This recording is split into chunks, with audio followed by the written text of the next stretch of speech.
لە گوندی تەڕابیعەی باشووری کەرکووک هێزەکانی پێشمەرگە هێرشێکی چەکدارانی داعشان تێکشکاند کە بۆ ماوەی کاتژمێرێک ڕووبەڕوو بنەوە لە نێوانیاندا بەردەوام بوو. فەرماندەکانی پێشمەرگەش دەڵێن پێشمەرگە بە بێهیچ زیانێک توانی هێرشەکەی داعش تێک بشکێنێت.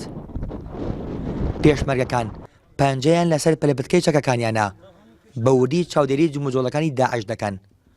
هەرچەندە لە پاش کۆنتڕۆڵکردنەوەی گوندی تەڕابیعە بۆ یەکەم جارە داعش هێرش بکات ئەو سنوورە، بەڵام پێشمەرگە شکستی بە داعش هێنا و لە هێرشەکەدا زیانەکانی داعش نەزانراون.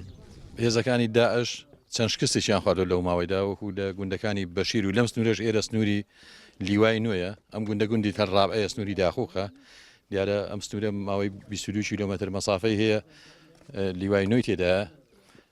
ئەم شەو هێزەکانی داعش بۆ پڕکردنەوەی شکستی خۆیان بۆ ئەوەی هورەی چەکدارە دابەزیەوەکانی خۆیان بەرز بکەنەوە کە چەند وەختێکە لە هەڵاتندان و دێن خۆیان تەسلیم دەکەن لە هەموو شوێنەکانەوە ویستیان هوریان بەرزکەنەوە. هێزێکیان هات لەم سنووری ئێرەوە پەلاماری هێزەکانی پێشمەرگەی داوە. ئەم ئاوێکە لێرەوە کۆردەرەی پێ دەڵێن هاتوونە لەم ئاوە هاتوون کە ئەمە سنووری داعشەوە خوارە. جگە لە بەرەکانی شەڕ پێشمەرگە و هێزە ئەمنیەکان بە داگیرکردنی چەکدارن و ئەندامانی داعش لە گوندەکانی سنوورەکە دەیانەوێت زیاتر ئەو ڕێکخراوە لاواز بکەن. لە ئۆپراسیۆنێکی هاوبەشی پێشمەرگە و پۆلیسی قەزانەحەکان بۆ گوندی قەرەتەپا توانیان 4 داواکرا و 4 گومانلێکراو دەگیر بکەن و دەست بەسەر ئۆتۆمبیلێکی بێسەرەتاشدا گیرە. ناتوانانی بڵێ نەماوە داعش ێستا لە سنووری قەزای حەویجە و لە 4 ناحیە و لەگەڵ ئەو گوندانی سنووری حەویجە کە زیاتر لە 500 گوندە بن تاکو ئێستا ئەوان لەو سنووریا هەربوونیان هەیە تاکو ئێستا چەکداری بیانی و سیاری بۆ ڕۆژکراویان لەو سنووریا هەیە و هەر خەتەرن لەسەر کەرکووک، بەڵام زەعیف بوون.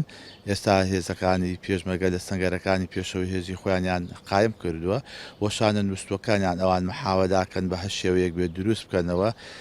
پاش گۆڕینی پلانی شەڕ لەلایەن هێزەکانی پێشمەرگەوە لە بەرگریەوە بۆ هێرشکردن جموجۆڵەکانی داعش لە سنووری کەرکووک لاواز بوون و بەردەوامیش هێزەکانی پێشمەرگە لە پێشڵەویدان بۆ کۆنتڕۆڵکردنەوەی سەرجەم ئەو ناوچانەی لەژێر دەستی داعشدان.